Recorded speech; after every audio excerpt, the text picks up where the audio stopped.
Nell'antichità, quando il sole tramontava, l'unica fonte luminosa era il fuoco. L'uomo lo ha sempre utilizzato per forgiare e fondere i metalli, per cuocere il cibo e scaldare la casa.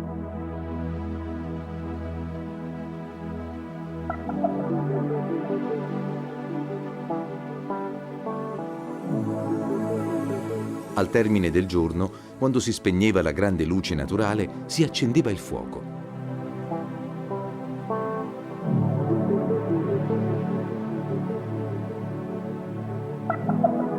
Per alcuni millenni, senza il fuoco, chiunque fosse uscito di notte per le vie della città sarebbe stato immerso nell'oscurità più totale. Per potersi muovere nel buio avrebbe dovuto necessariamente utilizzare le torce infuocate.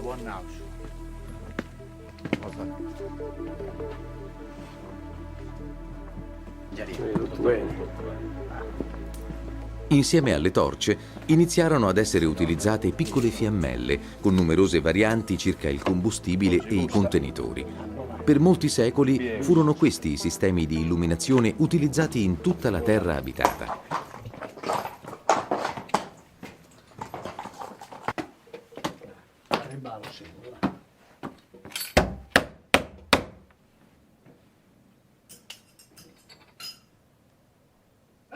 Salute!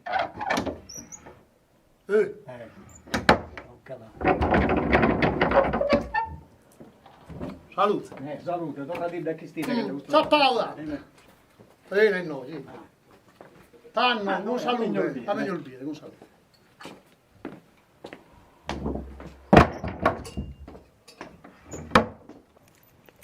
Iola.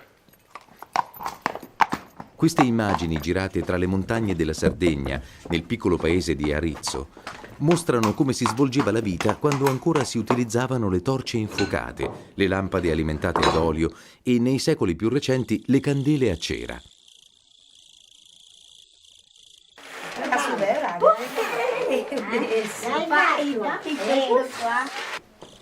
Senza l'elettricità, nelle strade e nelle case tutto avveniva con una apparente lentezza, nel silenzio e nel buio. La vita era molto diversa da quella attuale. Tutte le attività risultavano più complesse, anche le cose che oggi ci appaiono così semplici.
A lui questa cannella, là, se ne stai studiando.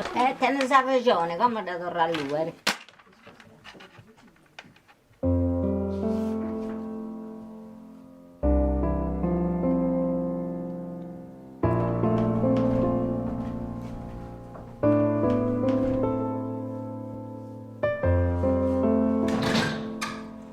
Piccoli gesti quotidiani come leggere oppure scrivere una lettera sono stati accompagnati per migliaia di anni dalla luce fioca di una tenue fiammella, tanto flebile quanto preziosa.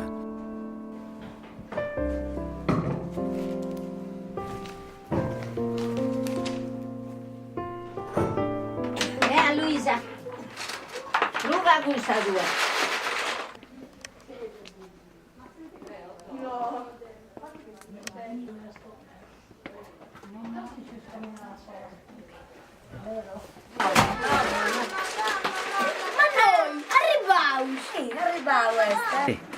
Ieri si arrivavo come navi piolo. Noi andiamo a aspettare noi, che lui è sul forno, dai. Noi, ite malvati. Nuda, che non via nuda. Il struffolo vinto andava. Datemi. Il struffolo vinto.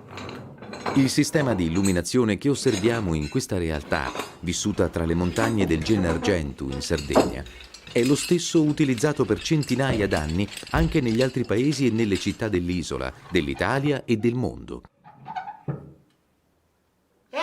Cosa tu hai?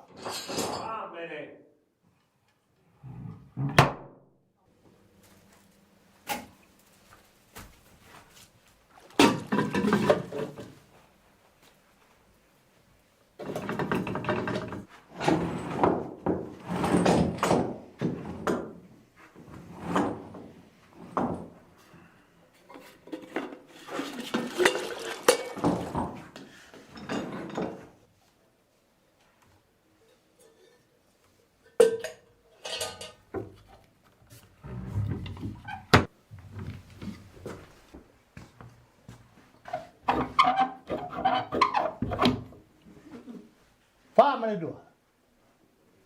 Non risponde, no? Non voglio nulla. Devono vedere se papà.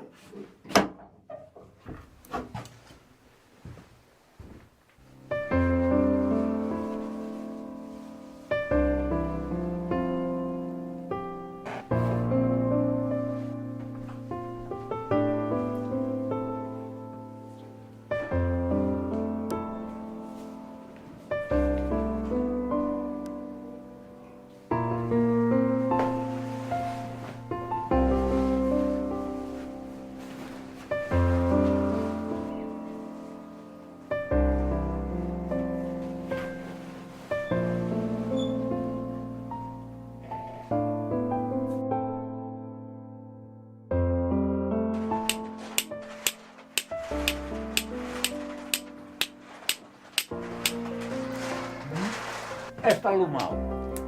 Supo che sta all'utto. Come vuoi un noso? Vai, vai. E veo come de panare che ha chico de mio padre che le una cosa. Andava. Il fuoco, temuto ma tanto amato per la luce che emette e per il calore che dispensa nei freddi inverni, è stato quasi indispensabile per la sopravvivenza dell'uomo.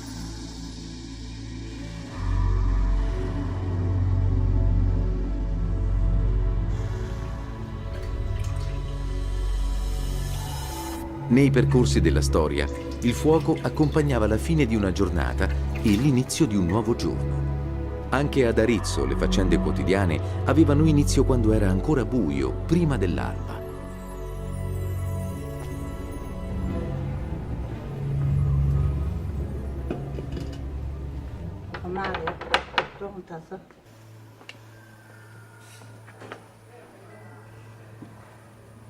Ehi, è un mare, spone nosi scazzola sa che da su scalanno. Ah, là, da là, venite. Nelle case mancava non solo l'illuminazione, ma anche l'acqua. Questo rendeva necessario andare alle fontane e riempire le brocche per avere una scorta d'acqua per tutta la giornata. Le donne si attivavano molto presto, prima dell'alba, visto che le attività quotidiane terminavano al tramonto con l'arrivo delle tenebre. Batti, Savippia, batti, due frio. E modica viene due guru. Non parlare. La luce ha sempre regolato i cicli biologici della vita. Aggiungi.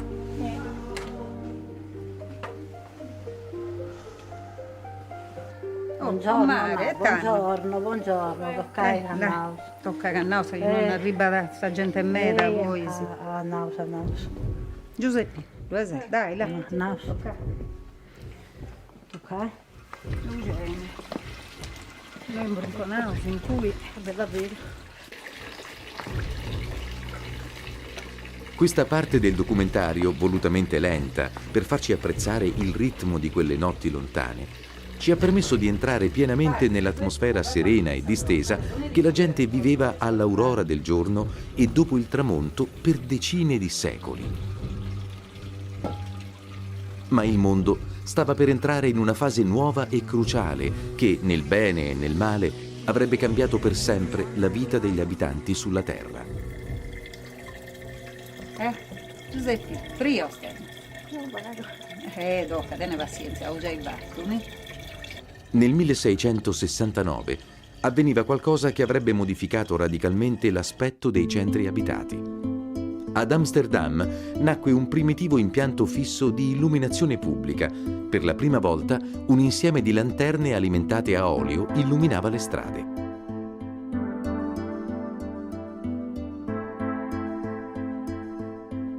Il modello del Nord Europa fu presto imitato dalla maggior parte delle città europee per illuminare le vie e le piazze pubbliche e dopo qualche tempo anche i piccoli paesi cominciarono a illuminare i loro vicoli, le chiese e le strade principali. Avere la luce nelle strade destò da subito grande meraviglia. Anche in Sardegna, nelle buie campagne, cominciarono a comparire piccolissimi punti luminosi, quasi una continuazione sotto l'orizzonte delle stelle che punteggiano il cielo.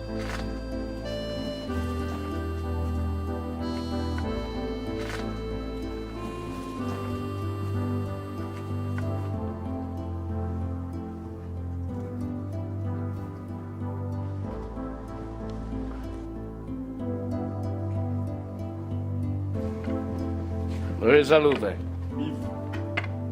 Già è luttuoso. Storia. E non è fiesta tu mudato? Non è goia. E ce ne sei scogliato? Un parente mio, Tocca, dai, io pure questa giornata ci fatta. tocca, non fai passare un buon ora. Salute. Agli inizi non tutto l'abitato poteva essere servito, molte zone erano buie, ma questi primi esperimenti di illuminare alcuni vicoli a beneficio della comunità paesana ebbero subito successo. Il risultato fu sorprendente.